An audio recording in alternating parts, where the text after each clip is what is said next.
Pozdravljeni v zadnji oddaji tega šolskega leta.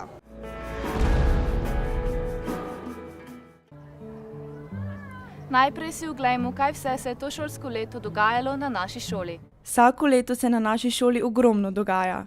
Začetek tega leta pa je bil še bolj poseben, saj je gimnazija praznovala kar 2 obletnici. 50-letnico ustanovitve in 200 let rojstva Franca Miklošiča.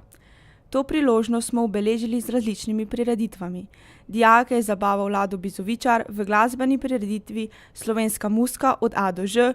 Bivši dijaki te gimnazije so se družili na srečanju generacij, konec poletnih počitnic so zaznamovali akademija in kasaške dirke. Spravili smo se tudi na Dunaj, saj je bil Miklošič dekan tamkajšnje univerze in je tam tudi pokopan. Nenazadnje smo organizirali tudi znanstveni simpozij in pohod do Miklošičeve domačije in posneli dokumentarni film o Francu Miklošiču, ki je bil preveden tudi v nemščino. Že v poletnih počitnicah je na glavnem trgu potekala slovesna podelitev spričeval maturantom, nova generacija maturantov pa se je konec avgusta odpravila na maturantsko ekskurzijo v Grčijo.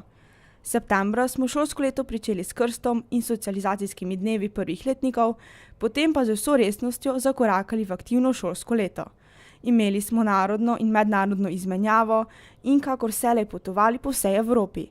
Obiskali smo Berlin, Pariz, Strasbourg, Litvo, Dunaj, Bruselj, Zagreb, Ljubljano, Budimpešto, že tradicionalno Rim, Prago, London, Luksemburg. Udeležili smo se najrazličnejših delavnic, ki so potekale v sklopu Miklošičevih in projektnih dnevov, vsak drugi četrtek pa nas je obiskal bivši dijak naše gimnazije, ki je dosegel naziv doktorja znanosti. Poleg tega so k nam prišli tudi številni drugi ugledni gostje, na primer Boris Pahor, Karolina Kolmanič, Tomo Križnar, predstavniki ameriškega, japonskega in finskega veleposlaništva ter pisatelj Primož Suhodolčan.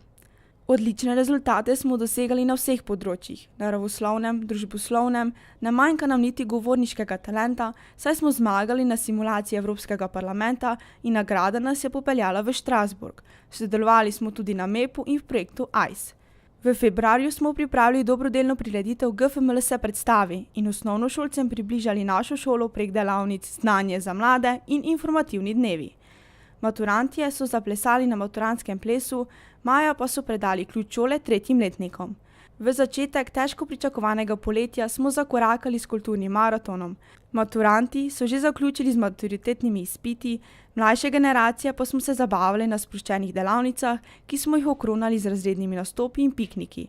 Tako smo uspešno končali šolsko leto in se veseli odpravili počitnicam naproti.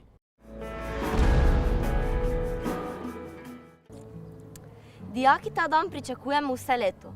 Nestrpnost je na koncu velika, nato pa ga končno dočakamo. Zadnji šolski dan. Ob zaključku šolskega leta je na GFML potekal že tradicionalni kulturni maraton.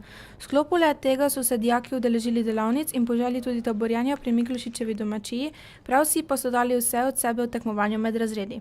Ponedeljek 23. junija smo zadnji dan pouka popestrili z delavnicami. Dijaki so si izbrali 2 krajši ali 1 dolgo delavnico. Lahko so izbirali med sprostitvenimi in športnimi delavnicami ali med tistimi bolj ustvarjalne narave. Dopoldne je tako minilo v zabavni družbi, zaznamovano z zanimivimi vsebinami. Po končanih delavnicah smo se zbrali na travniku za šolo, kjer se je začelo pravo druženje. Začelo se je namreč tekmovanje med razredi in sicer s predstavitvijo razredov, letos na temo Borimo se za zmago. Po končanih predstavitvah je potekal piknik, ki so ga organizirali in izvedli dijaki sami. Ko smo se vsi naužili hrane in sonca, smo druženje začinili z malo športa. Dijaki so se pomerili v teku, izkazalo se je, da je igra presenečenja, na katero smo vsi nestrpno čakali, štafeta. Piknik smo veličastno zaključili s čiščenjem okolice šole. Druženje se je tako počasi končalo in v zgodnjih večernih urah smo se vsi utrujeni, a zadovoljni vrnili domov, vedoč, da nas od počitnic loči le še podelitev spričeval.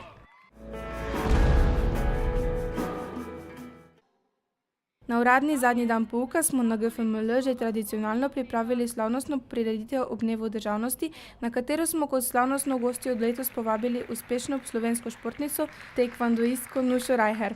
Ta je v pogovoru z dijaki povedala med drugim, kako je biti kot športnik zaposlen v Slovenski vojski, kaj so prednosti in slabosti vrhunskega športa v Sloveniji in mlade skušala navdušiti za šport, ki je nenazadnje največji ambasador slovenstva v svetu. Moram povedati, da tudi v taekwondoju nas prej vse večje velesile države niso poznali, pa so nas bolj plačevali za to, da smo mi hodili k njim trenirati in da smo mi bili kot nekakšni poskusni zajčki, da so oni bolj trenirali na nas, kaj v mojem športu pomeni, da so oni mislili, da bo oni nas dosti tepli.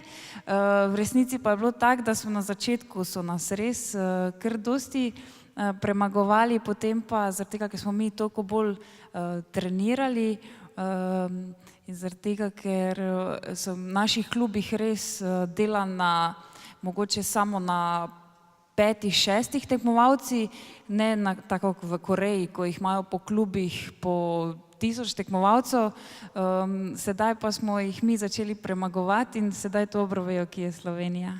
Na vrhuncu prireditve smo podelili priznanja najboljšim dijakom naše šole, med katerimi so seveda odličnjaki vsa 4 leta, prejemniki DSD diplom in tisti, ki so se izkazali z vrhunskimi dosežki na raznovrstnih tekmovanjih ter natečajih.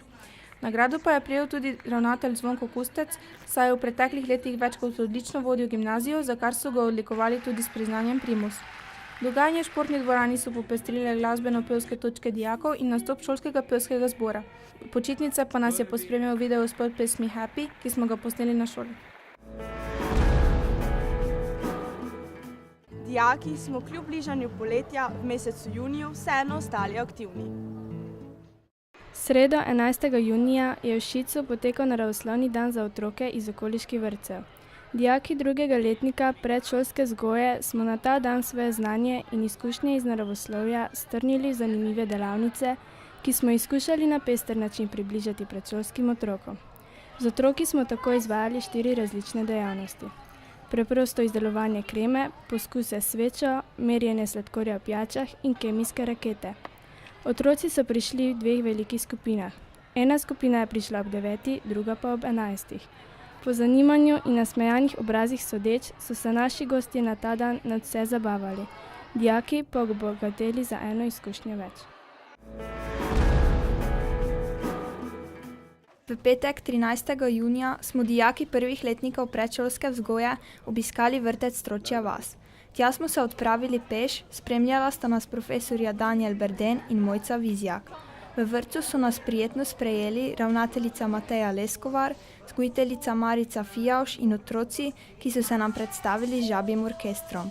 Vzgojiteljica Marica Fijavš nam je slikovito predstavila dnevno rutino in dogajanje v vrtcu.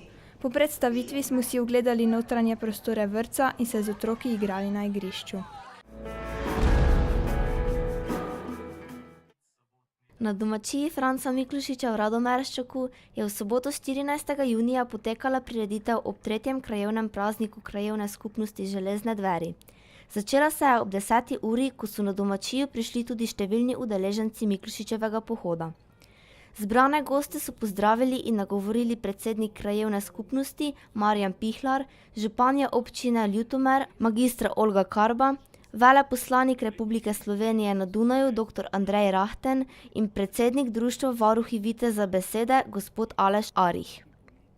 Slavnostni govornik je bil dr. Marko Jesenšek, dekan Filozofske fakultete Univerze v Mariboru, ki je v svojem nagovoru močno poudaril pomen slovenske besede. Domovinski čut, o katerem je Miklošič veliko razmišljal in v kateremu je veliko tudi dodal, s tem, ko se je, poglejte, sredi Avstro-Ogrske zavzemal za to, da se v tistih krajih, kjer je večinsko prebivalstvo slovensko, organizirajo slovenske šole in vrši slovenski pouk. Danes pa živimo v časih, ko se marsikateri že od vrtca, osnovne in srednje šole pa do univerze sprašujejo, ali potrebujemo slovenski jezik kot učni jezik. Ali ne bi bilo bolje, tega ne bodi treba zamenjati z angleščino, ki jo menda razumejo vsi po svetu. Miklošič se obrača v grobu, ko gleda, kaj počenjajo nekateri naši univerzitetniki. Tudi rektorji državnih univerz, ki zelo jasno, kljub sprejeti resoluciji, zahtevajo, da se naj pouk na slovenskih univerzah odvija tudi v angleškem jeziku. To so stvari, o katerih bi Miklošič imel, če bi lahko bil danes med nami, veliko zapovedati in verjetno bi se po njegovem glasu zgodba takoj obrnila. Danes je verjetno premalo avtoritet, hkrati pa tudi premalo ljudi, takih, ki bi razumeli, kaj pomeni jezik za narod, kaj pomeni jezik za to, da živimo, da obstajamo in da smo enakopravni v Evropski zvezi. Prireditev je povezoval profesor Saša Pergar, program pa so z recitali Miklošičevega sodobnika Stanka Vraza popestrili dijaki gimnazije Franca Miklošiča Ljutomer in z domačo pesmijo vokalna skupina Mladi Pomurci. Oja, oj ti ljubca moja, al se že kaj sladko naspala. Odpiraj mi kamrico zdaj, nocoj bova,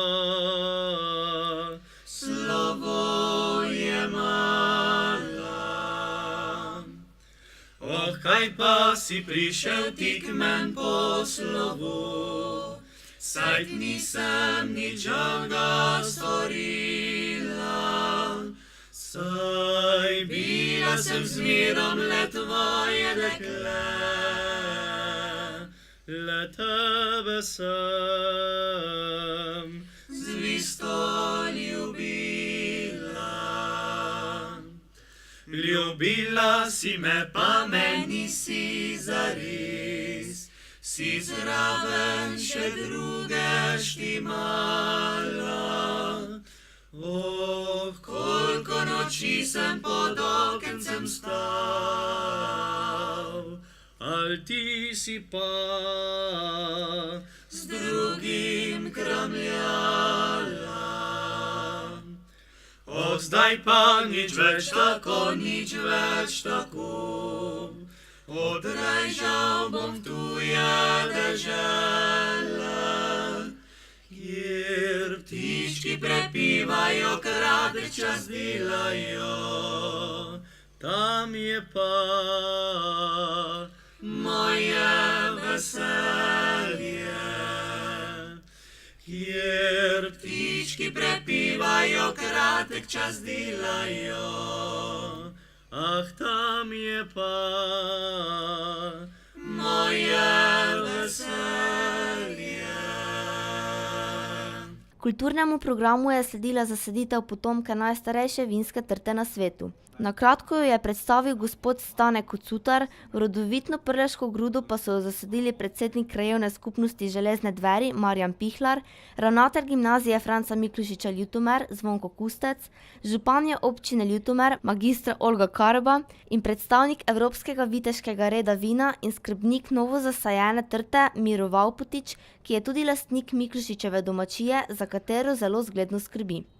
Da bo trta dobro uspevala, je blagoslov podelil ljutomerski župnik in dekan gospod Andrej Zrim. Ob koncu so zbrani nazdravili s kozarčkom žlahtne kapljice, pohodniki, ki se že 30 let zbirajo na Miklošičevem pohodu, pa so pot nadaljevali proti Jeruzalemu. Debating Europe je projekt Evropske unije, v okviru katerega lahko debatirate o problemih v svetu in Evropi skupaj z evropskimi poslanci in strokovnjaki. Debaterji gimnazije Franca Miklošiča Ljutomer so bili edini, ki so iz Slovenije sodelovali v tem projektu. Imeli so priložnost postaviti 4 vprašanja. Ker jih skrbi ohranitev zdravega okolja v Pomurju, predvsem v zvezi s hidravličnim frakturiranjem v Petišovcih, zdrava hrana in dostop do pitne vode, poleg tega pa še njihova poklicna prihodnost, so bila vprašanja GFML-jevcev naslednja. Kako je mogoče, da je Evropska komisija predlagala direktivo o privatizaciji vodnih virov? Obstaja dolgoročni načrt EU glede zaposlovanja mladih. Kakšno je stališče EU glede hidravličnega frakturiranja? Zakaj EU ne prepove genetsko modificirane hrane, dokler se ne dokaže, da je varna? Na prvo vprašanje je odgovorila poslanka Gabriela Cimer. Prepričana je, da je dostop do varne pitne vode človekova pravica, ki mora biti zagotovljena. Vesela je, da so državljani EU zbrali 1,9 milijonov podpisov v iniciativi Right to Water in želi si, da bi to pripomoglo k temu, da bi Evropska komisija predlagala, da se vodnih virov ne bi smelo privatizirati.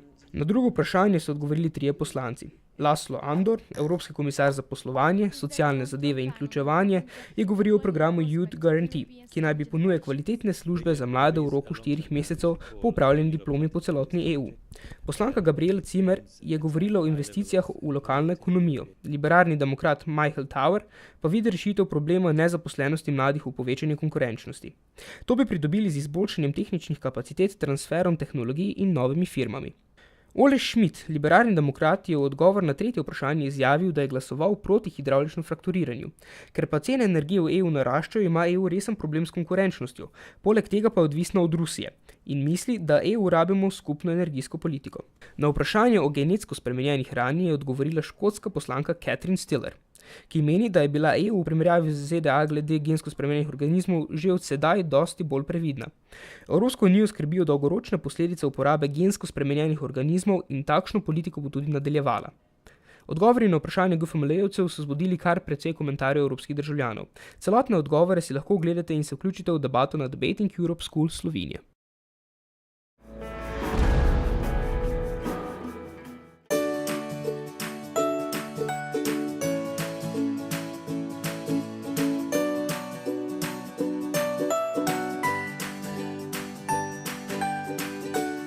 Tudi letos smo na gimnaziji Franca Miklošiča sodelovali v najodmevnejši in že tradicionalni prireditvi Teden vseživljenjskega učenja 2014, ki tradicionalno poteka od maja, v začetku maja do konca junija.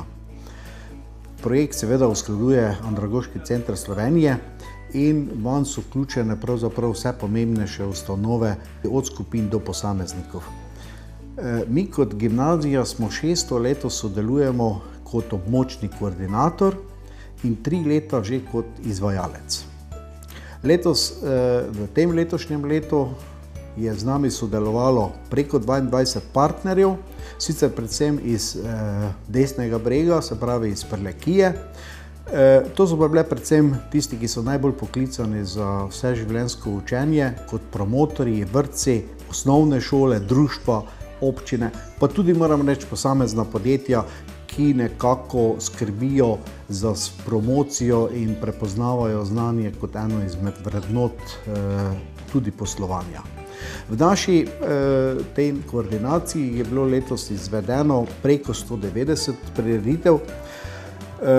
Nekateri partnerji so izvedli po eno, nekateri partnerji pa so seveda morali izvesti tudi več akcij, ki so bile toliko pomembne oziroma jih je bilo potrebno večkrat izvesti, kajti zanimanje je bilo toliko večje.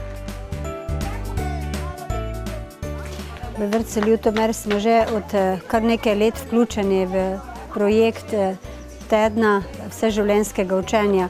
Moto našega vrtca je, da se lahko v vsaki situaciji življenjske nečesa naučimo in trudimo se, da to poskušamo tudi uresničevati pri našem delu z najmlajšimi.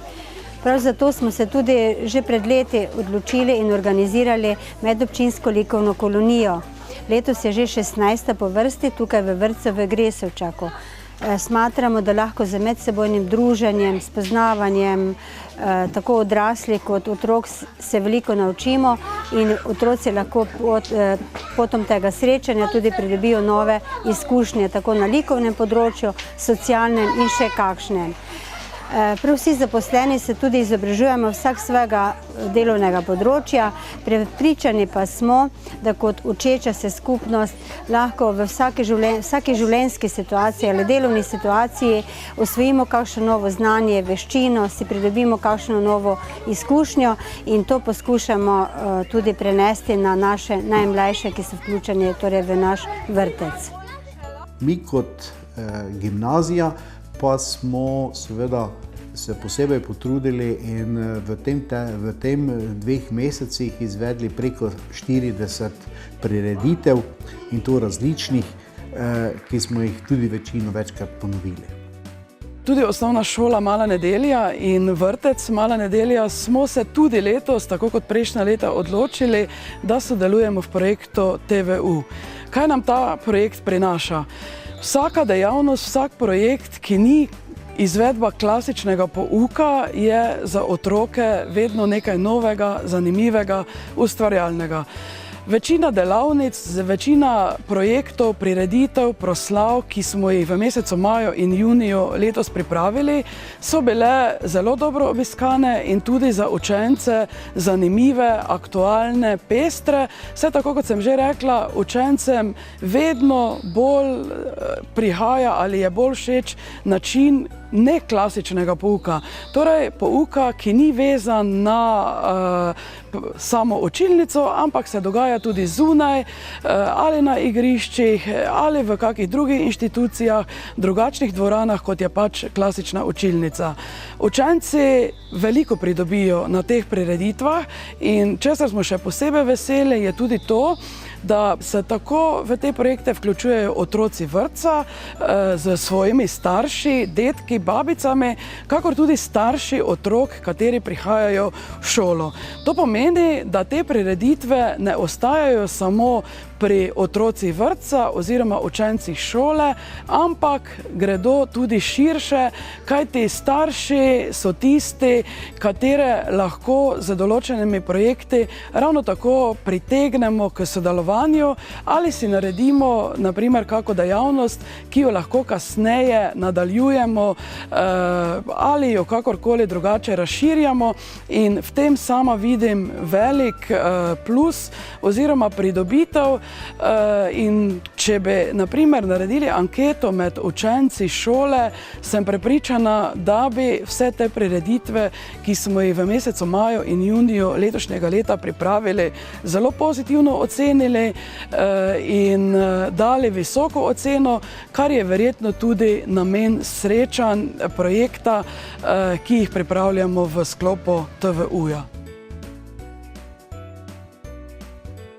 Z vključitvijo v projekt Tedna vseživljenjskega učenja želimo opozoriti javnost na vseprisotnost in pomembnost učenja v vseh življenjskih obdobjih in za vse vloge, ki jih posameznik v svojem življenju prevzema, in s tem prispevati svoj delež k udejanjanju slogana Slovenija učeča se dežela. In to poslanstvo verjamem, da smo tudi letos uspešno izvedli.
je to. Mi pa se spet vidimo septembra.